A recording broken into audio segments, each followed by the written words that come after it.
Muy buenas acuaconfidentes, hoy os traigo otro capítulo más y en este caso vamos a hablar del Philopteryx taeniolatus, de la familia de los signátidos. Hay que decir que estos increíbles dragones marinos, tal como los conocemos ahora mismo, están muy emparentados con la familia de los caballitos de mar, con los peces aguja, pero en este caso recordar que tanto el Philopteryx taeniolatus, que es este que estamos viendo ahora en pantalla, tanto como otro que se suele comparar, que es de otro dragón marino, en este caso es el con forma de alga, el Phycodorus eques, son caballitos de mar que carecen de cola prensil, es decir, no tienen esa capacidad que a lo mejor tienen la familia de los hippocampus de agarrarse a las algas o a los corales a través de su cola prensil. Esta adaptación es porque estos animales no están adaptados a un medio agarrado, sino que están constantemente llevados por la marea de un lado hacia otro o entre las algas. Comentar que se conoce como dragón de agua o dragón marino común. El descubridor fue el Acepet, el conde del Acepet, pero en realidad fue uno de los zoólogos o políticos o también era músico, Bernard Germain Etienne de la Ville-sur-Illon, que es el conde del Acepet y se conoce comúnmente como el Acepet. Hay que hablar, cuando hablamos de esta especie, de la cripsis, no es el mimetismo. Muchas veces se confunden estos dos términos, pero tienen dos características diferentes. Mientras que el mimetismo es la capacidad de un animal por tener adaptaciones de su cuerpo al camuflaje, en el caso de la cripsis es aquellos animales que además de esos elementos de camuflaje también tienen una serie de características que le hace no ser detectados por otros animales. Cripsis viene del latín cryptos, que significa invisible, porque es esa capacidad de inmovilidad que a veces tienen especies muy concretas que hacen que luego los depredadores ni siquiera se fijen en ellos como una presa por su manera de ser. Ahí digamos que en este caso sería lo contrario al aposematismo, que es como ya se ve, por ejemplo, en las familias de las dendrobates, las ranas flecha venenosas de Centroamérica, pues sería el aviso de esas especies a través del cromatismo del color por colores chillones de que son extremadamente venenosos. Sería totalmente lo antónimo al aposematismo. La distribución lo encontramos en el continente de Oceanía, pero está muy localizado en el sur de Australia, desde todo lo que sería la Australia occidental hasta la isla de Tasmania. De hecho, lo encontramos siempre bordeando las zonas costeras y tal como también pasa con el Phycodorus eques, es esa fina línea de costa que encontramos en el sur de Australia. Habita en zonas con arrecifes rocosos, siempre zonas muy localizadas, con mucha alga o praderas de algas o lechos con algas marinas. Sobre todo son esas estructuras, tanto de piedra como incluso a veces de arena, que están colonizadas por las algas o los pastos marinos. Lo encontramos sobre una profundidad de hasta 50-60 metros más o menos, pero incluso pueden estar en la superficie flotando como si fuera una alga. La temperatura, estos animales viven en unos rangos de temperatura de incluso 9 grados a 23 grados. Sería este el baremo máximo en el cual pueden fluctuar las temperaturas. Siempre es recomendable para mantenerlos entre los 15 grados de mínima y como mucho los 20 grados más o menos. El tamaño de estos increíbles animales serían los 45-46 centímetros más o menos. Para mantenerlos en acuarios realmente, si hablamos del mantenimiento dentro de acuarios en casas particulares o en acuariofilia, es muy difícil verlo, principalmente porque está protegido por las leyes australianas de conservación, pero aún así creo que hay una serie de permisos concretos para investigación y muchos de los acuarios o centros, por ejemplo, estos vídeos que estáis viendo es del acuario de Georgia, en Atlanta y del acuario de Lisboa, el Oceanario de Lisboa, y los tenían en tanques de unos 1000 litros, 2000 litros, hasta 5000 litros.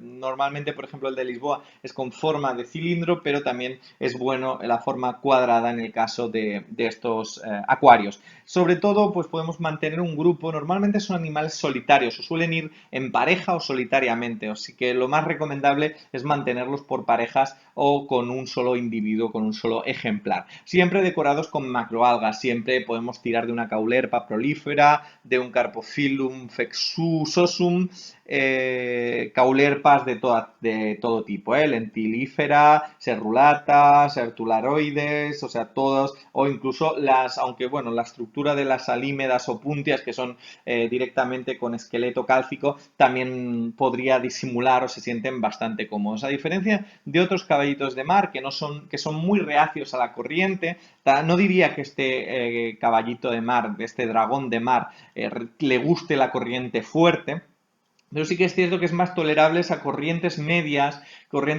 bajas. Quiere decir que hay que tener mucho cuidado con las corrientes fuertes, pero no es un animal que habite en zonas sin nada de corriente. Le gusta un poco de corriente, pero nada de poner las bombas fuertes. Podéis poner fondos de arena blanca, luz intermedia, esto sí que es muy importante, aunque bueno, más que nada por temas de profundidad y adaptación, realmente podemos tirar de una luz media para poder disfrutar de los colores que son espectaculares. Es bueno también, si queréis, a veces pueden vivir o podéis poner en los lados laterales gorgonias o algún coral duro, pero siempre dejando una gran zona para que estos animales puedan nadar de derecha a izquierda. Son animales que suelen moverse bastante a lo largo del día. Podéis poner incluso algún gobio, algún pez que no moleste, que no sea de nado rápido ni que le quite la comida. Nada de convivir con otros peces. Esto es un acuario específico, un acuario únicamente para controlar a estos animales. Luego podéis poner invertebrados como trochus, otros strombus, otros animales que te ayuden a la limpieza, pero siempre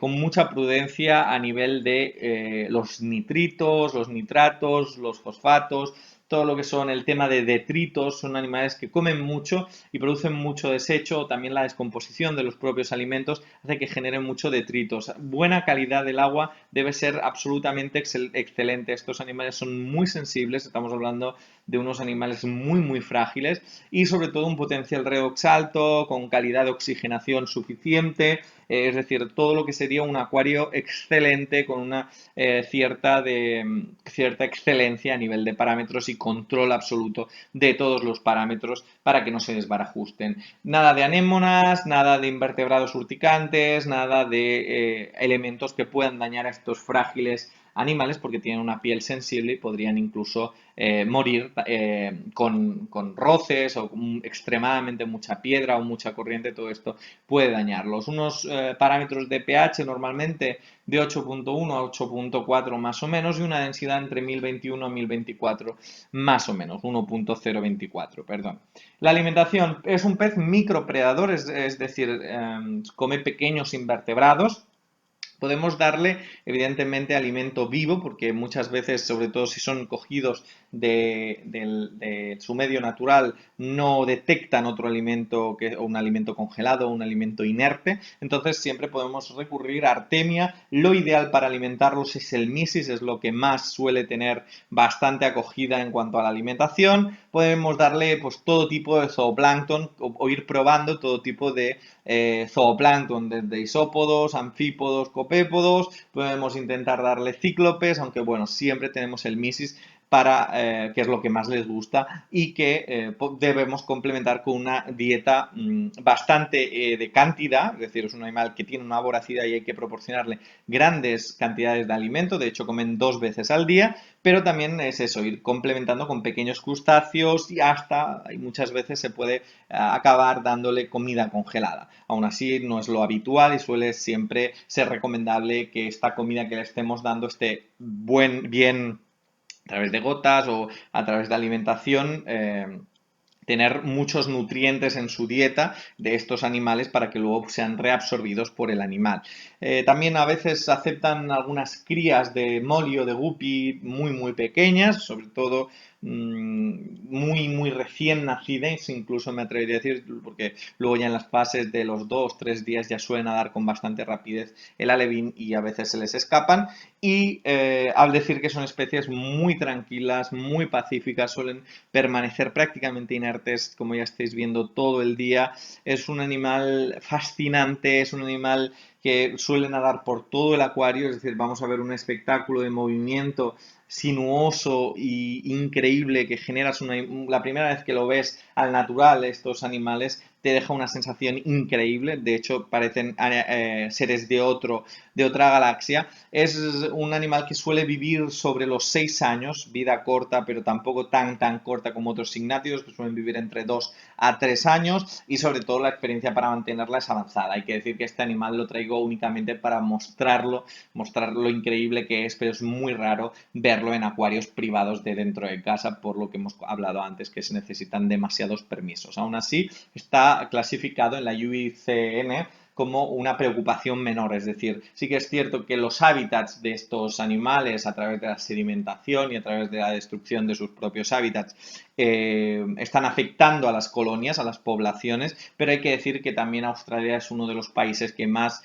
proyectos de conservación y proyectos de generar zonas en las cuales hayan manantiales y zonas de resguardadas y de protección de sus medios naturales, es uno de los países que más hacen por la conservación de sus propias especies. Aún así también es lo que hablábamos antes, que tiene restricciones muy fuertes a nivel de pues a nivel de exportaciones de la fauna de Australia. Lo vemos con muchos otros, como por ejemplo el forsteri, que es el pez pulmonado australiano, que también es difícil encontrarlo en Europa o en casas particulares. También el tamaño es bastante grande. Dimorfismo sexual: los machos tienen cuerpos más estrechos, son un poquito más apagados que las hembras. Las hembras tienen unos colores bastante más brillantes, más luminosos, no son tan oscuros. Y hay que decir que estos peces es muy difícil encontrar datos de su reproducción en cautividad. No se sabe muy bien cuáles son los factores que hacen que en cautividad se reproduzcan, pero hay que decir que tanto el acuario de Georgia en Atlanta, también es cierto que tienen un acuario espectacular, específico, con todo súper bien montado. El acuario de Atlanta consiguió en 2000, si no recuerdo mal, 12 reproducirlos, y luego posteriormente el acuario de la Bahía de Monterrey, otro que es un acuario increíble que lo recomiendo absolutamente a todo el mundo, también lo consiguió. Por descontado, todos los acuarios o varios acuarios australianos, como el de Melbourne, han conseguido reproducir a esta especie en cautividad. Hay que decir que estos animales pues siempre han tenido bastante peso en el narcotráfico, perdón, narcotráfico no, en el tráfico ilegal de animales. Entonces muchas veces en Asia a veces se capturan ilegalmente como medicina, o estas cosas suelen ascender a unos 200 euros, incluso el polvo del dragón marino, todo basado en supuestos remedios tradicionales y que evidentemente no tienen ningún tipo de lógica o ningún tipo de efecto en las personas. Estos animales pueden valer para los centros de conservación o para los acuarios públicos un baremo de entre 1.000 a 2.000 euros por ejemplar. Son animales muy codiciados que también requieren de un montón de trámites, un montón de permisos, un montón de aduanas, y todo esto suman unas cifras que son bastante elevadas a nivel de costo final del animal. En fin, estos animales son increíbles. Yo recomendaría a todo el mundo que alguna vez en la vida los tuviera cara a cara y pudiera relajarse observándolos, porque es una auténtica gozada. Como siempre digo, os deseo lo mejor, un saludo y hasta la próxima.